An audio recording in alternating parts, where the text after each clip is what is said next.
You are listening to the Stand Out Now podcast with your host, Dave Mendonca.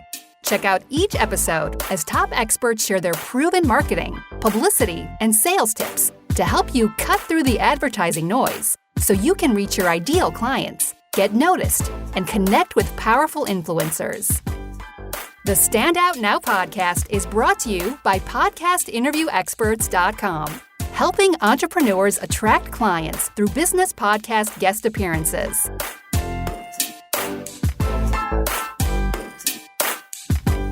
Hey everybody, thank you for listening. My guest today started her career as a DreamWorks SKG senior story analyst. Then in 2001, she opened the Los Angeles-based On the Page Writers Studio that is dedicated to teaching and consulting with screenwriters and TV writers at all levels. She's also the author of a top-selling scriptwriting book, The Coffee Break Screenwriter, and she's the host of the popular On the Page podcast. Pilar Alessandra, welcome to the show.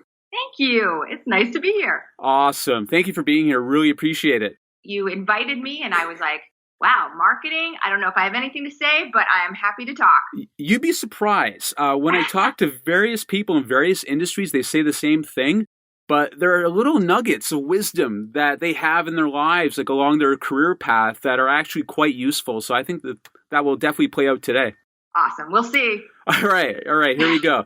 So let's jump right in. Okay. I always ask my guests this. So Pilar, when you were a kid, what marketing or sales or persuasive strategies, knowingly or unknowingly, did you use to get what you wanted? In my case, the usual like big eyes to your family or whining or that kind of thing got me nowhere. Oh, okay. I lived, in addition with my parents who were working parents and sort of barely there, we also had 3 of my grandparents lived with us. And they weren't the like baking cookies kind of grandparents. They were the hardworking, no nonsense kind of grandparents. And they were incredibly unimpressed with me. Oh, no. And so like nothing I did got anything from them. And I would say things like, I want to be an actress when I grow up. I want to be a singer. I want to be a fairy, and they were like, yeah, whatever. And then I got the lead over everybody else, over all the older girls in my junior high school musical Oliver. I played Nancy. And they came to see it. And I noticed not only did they come to see it, but they were laughing, they were clapping, and they were crying, and they came to every single show. Mm. And suddenly I got a little respect around the house. Wow. I was 12. And I thought, wow, if I just show people what I do, if I could be very good at something and show them instead of talking about it, it makes a big difference. You have to get up there. You have to prove it. You have to work hard, be good. And to me, that was how I got what I wanted, which was just for them to see me like a little respect, So that taught me a lot, I think, as I went on to have my own business, to teach, because it was, you better get out there and show people what you can do. Right. So your grandparents were like, yo, we don't need the talk. We actually need you to actually do it. And that's what you did. And so these people who had these like hard exterior shells were all soft and mushy in the middle once you kick butt on stage. Exactly. And I think in screenwriting, we always talk about show, don't tell on the page in terms of you don't tell people what happened. You show them. It's a visual medium. Well, I believe that in life. I've seen the change in people. They won't believe it if you just sit there going, I'm great. You have to really get out there and work for them. How did you apply that wisdom in your career? Like, what was like the first time, like besides kicking butt on stage when you were 12? Yeah. When was that first time, like as an adult, you're like, wow, yes, this is the way to go? Well, when I decided to teach on my own, if somebody asked me to talk in front of a small crowd or a large crowd, I would say yes. Because first of all, it made me a better teacher because I could sort of adjust to the room and also see what people needed, but also because it showed people, hey, look, this person has something to offer. She can teach you something. She has methods nobody's used before. And to be honest with you, that stage training I had also helped. So just that sort of showing up and doing it. So I did some weird gigs like, I did, script writing conferences and stuff, but I also taught to a group in Vegas at the local Ooh, Denny's. wow. I know. I taught at some kind of like new agey conference under a tree. Oh, wow. I've taught in people's living rooms. Like when I was first starting out, there was a lot of just show up and show people. And a lot of those people, some people still work with me. They became clients. They'd fly in now for my Los Angeles classes, things like that. They spread the word. For all the listeners out there, I don't know if you know this, but Pilar is a rock star in like the screenwriting, TV writing industry in terms of like the business of it all and how to actually do it. She's very, very popular, very well esteemed, highly recognized. So listen to this lady. She knows what she's talking about. You know what might be interesting, because the rock star thing is kind of a funny thing that you say. Okay. This might be interesting for your listeners. So at a certain point after I started my podcast 10 years ago, and I started realizing people were actually listening from all over, I didn't have a book out yet. I decided to create a DVD, which 10 years ago was like, oh, a DVD, that exists. I filmed one of my classes and edited it and turned it into a DVD. And then I had this thing in my head of, you know what? I'm going to pretend I'm a rock star, because it goes with what you just said. Sure. And so I basically said to my husband, hey, let's try to go to London and not pay for it. So, Wow.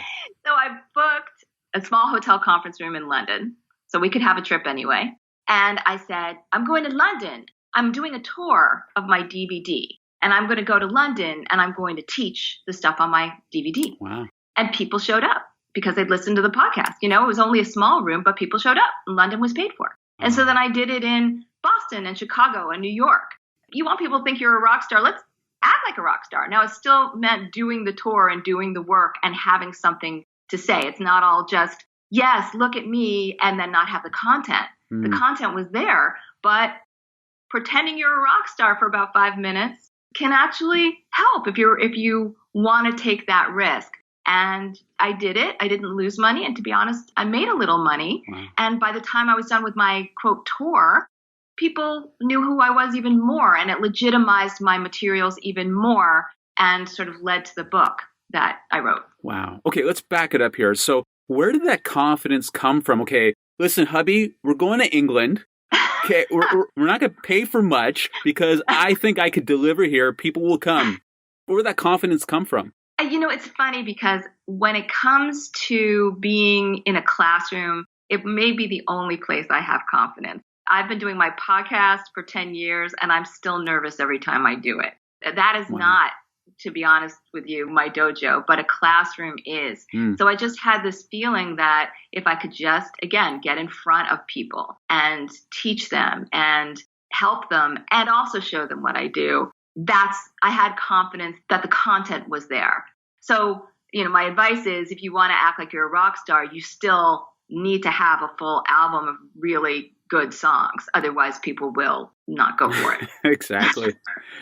So tell me about the joy of teaching and consulting. Like, how did this happen? Where did this joy come from? What is it exactly that really lifts your spirit about it? Well, you know, I started as a reader at DreamWorks. Well, I actually started when it was Amblin, and then it became DreamWorks. And doing story analysis was really interesting. It's like doing little book reports on existing scripts. But your job is to say yes or no, pretty much. You know, read this or don't read this. So my husband used to call me Crusher of Dreams because, like, that was my job. Oh, man. Yes or no. And there were a lot of no's, you know. Yeah. And yet I didn't always want to say a flat no. Sometimes you had to say it for the company and what their sensibilities were. But there would be these great writing, or there'd be something that if they only did this one thing. I started teaching how to be a story analyst out of my living room because a lot of people wanted to do that. I sort of would teach them something and they would get great jobs. So I started doing that. I realized I really could teach.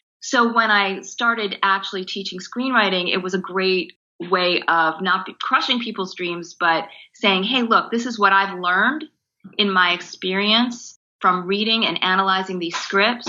Why don't you try applying this rather than making this mistake?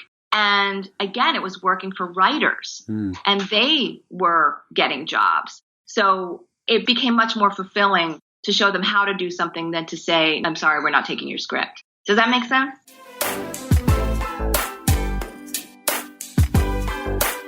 Yeah, totally. Wow. So it's a tough position for you, like when you're at DreamWorks. Like you're trying to get the best possible content out to the masses, and you're one of the people that has to make those kinds of choices where you have to sift through the stuff, the junk, and it's not easy. And, writers can have fragile egos. So I get what your husband's saying in terms of the dream crushing. But it's great, though, that you're getting some karma back because you're teaching these new screenwriters and TV writers the ways of the business. And now these people are getting jobs. So kudos to you. Thank you. It's been 17 years since I was a script reader. So, I've been doing this now for a long time. And one thing that is cool about having done something for a very long time and even getting older in the process is you start to see the fruits of your labor. In TV and screenwriting, that can take a long time, especially screenwriting. But, I had somebody on my show the other day who I was very intimidated by in terms of his resume. And then he showed up and said, "Oh, well, you taught me at Disney ABC 12 years ago." Wow. So it was like that's the best PR or marketing you could have is when people actually learn from you, So anybody who's out there who may be mentoring somebody, for example, who might not be teaching somebody, that's still great marketing for you. People who are successful because you passed on good advice. It's sort of like the old high school teacher that teaches the student, and then the student goes on to fame and fortune and comes back and visits the teacher at the school. It's sort of that kind of thing that, the students are all great now because of the tutelage. You're doing some great work. And like I've been reading your bios, and it just seems like a lot of talented writers out there are getting some jobs because you're teaching them the ABCs, and, you have this knack for story, which is fantastic. Thank you. I think a lot of it is their own talent and hard work. But it's really nice when I go like, I knew that person when, I kicked that person out of the nest. So it's fun. No, you're the sculptor, Pilar. You're you're the molder. That's what you are. Let's talk about that position you had at Amblin/DreamWorks. So how did you get that? Like, how did you stand out amongst the masses to get that position? The way you're saying it sounds really nice, but that's not how it went. I was a kid. I was in my 20s. And prior to that, I had a nice education, and I happened to be like not knowing what I wanted to do. Oh. Taking stand-up classes here and there. I was kind of like, I don't know. I was in my 20s, like, LA's cool. Right. No okay. idea. And I was selling sandwiches out of a cart. And my friend from college said, "Hey, you always loved writing analytical papers for like literature classes. Wow.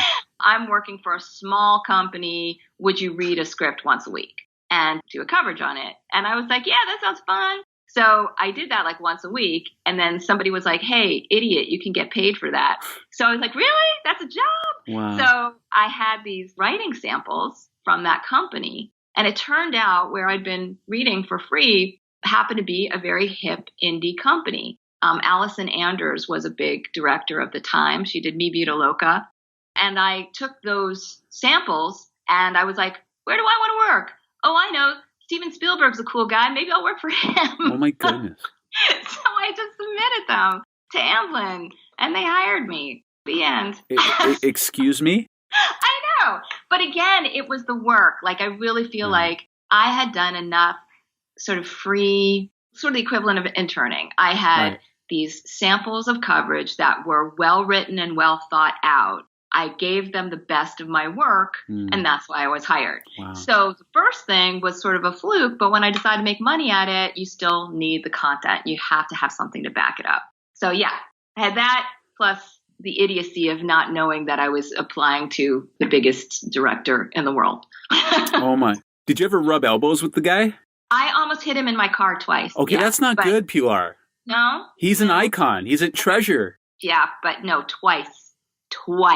So that was my big Steven Spielberg thing. Okay, wait a second. We're hanging here. So what happened? I just was a terrible driver.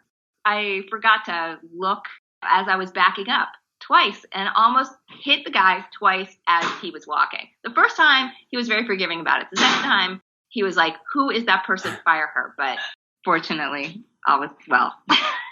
Can I rename the title of this episode, How Pilar Almost Killed Steven Spielberg? Sure. Why not? Why not? Wow. So you never talked to him, but you almost ran him over. Okay. I almost ran him over. That counts for something. Sure. Yeah. Before this chat, I wasn't anticipating that kind of story, but I'm glad this happened. I'm glad.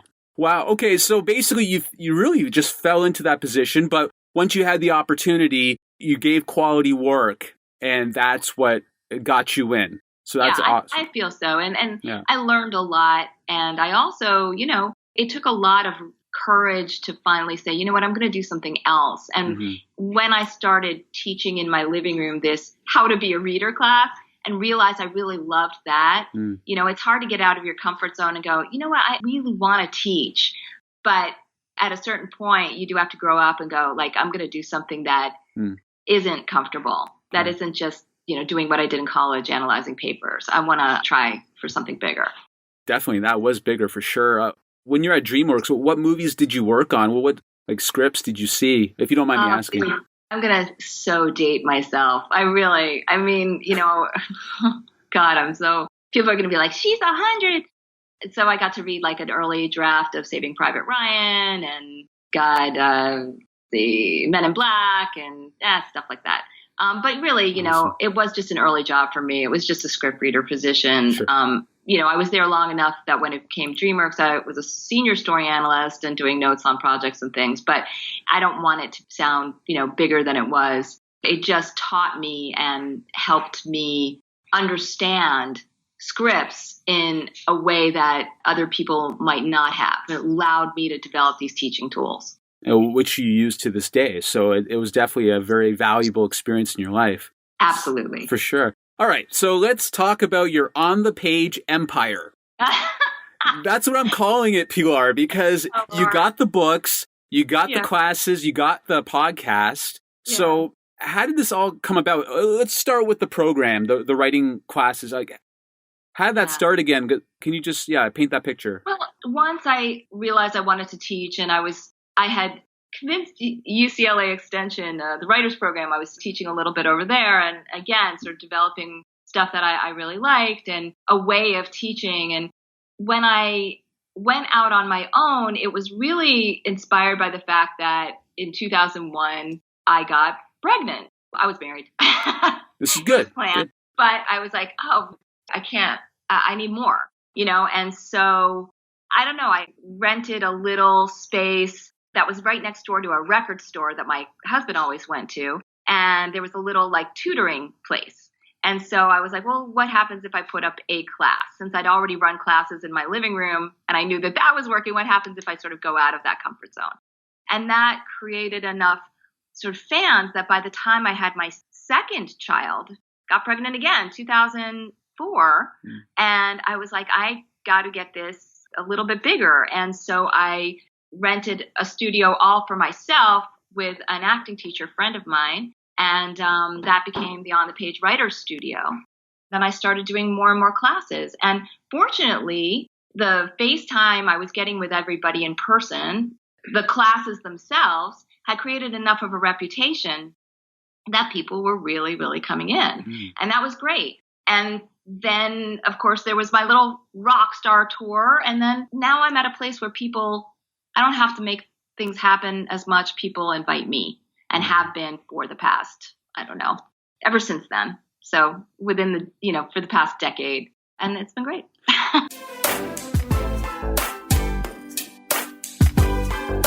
Wow. So it just sounds like a great case of word of mouth that happened. Like, people that did attend your class early on, they're saying, yo, Pilar is amazing. You got to check this out. And then I guess the numbers just added up. There is something to have done this all, pre-social media, because it forces you to get on your feet. And I'm not saying like social media is for the birds. I believe in everything that's current and whatever anybody can do marketing wise. But yeah, when you're forced to go out there and do it and make sure that people are literally whispering to other people, right. Or sending emails, that's a little harder work for them than, just liking something. So if somebody whispered to you, take this class, or emailed you, take this class, you're going to take that class. Sure. So yeah, the word of mouth did definitely help. Did you did you go to the library, put up flyers on the bulletin board early on? Like, how did people first hear about you? No, I didn't. I would say in the very, very, very early stage, in 2001, I tried things like flyers and stuff. And I just found like, well, that's not helpful. Right. You know, Sure. It's silly. I'm just another person with a flyer in your face. And that's why I was like, I'm going to go out there and do it. If there's a conference, I'm there. If there's somebody wants me to talk in a Denny's, I'm there. So that was much more helpful. Got it. I'm not going to belittle the role the podcast has had, though, because I started that in 2007. And if it comes to marketing, I would say that has been the biggest commercial I've ever had. And that's why I don't allow real commercials on that show, because people have to put up with me always promoting my classes at the beginning and end of them. Right. And people have embraced that, I assume. Yeah, I think that they listen to the podcast. They know they're not going to get commercials, which is, I think these days is nice for them. They do know they're going to get me talking about the classes at the end, but they also know that, you know, whatever guest is on, whatever conversation, like you said, there's going to be a nugget, you know, a nugget of something they can really take away. I don't like to be cagey on the show. I want people to give as much as they can. Mm-hmm. I try to give as much as I can and trust that if people like what they hear, yeah, they might return for other things, but you got to give it away. You can't be stingy about your information. I agree. I know when I listen to your podcast, I don't get that vibe. I don't get a salesy vibe. Like, I'm so immersed in the content. You know, you have these great guests. And then when you're talking about your stuff at the end, like, I'm cool with it. It's because I guess there's already that trust built, that rapport built, because Pilar already delivered the goods. So I'm good. Yeah, tell me about your classes. I'm cool. Yeah, I hope so. I hope so. You know, every once in a while, if I get somebody who tries to upsell things, you'll hear me go, no, what do you mean by that? Right. Don't tell me people will learn about that in your classes. Tell me more, because you just have to trust that, yeah, that's not all you have to offer. If all you have to offer is an hour long, your classes aren't worth anything anyway, you know? Right, yeah. So, but I rarely come across that. I have really generous guests that these are produced writers. A lot of them are former students, and they just come on and they talk about what they've learned either on the craft or the career level. And I think both of these things are really helpful for people who want to be writers in TV or film. Totally agree.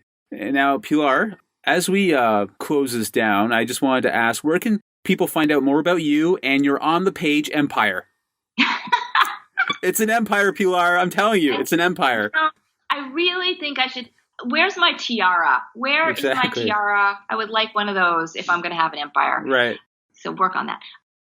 Onthepage.tv is my catch-all for everything. On that website, you can see a link to the podcast. You can see all the classes. You can see consultation offerings, recorded classes. Yeah, I think it's just all there. So that's where I would suggest people go.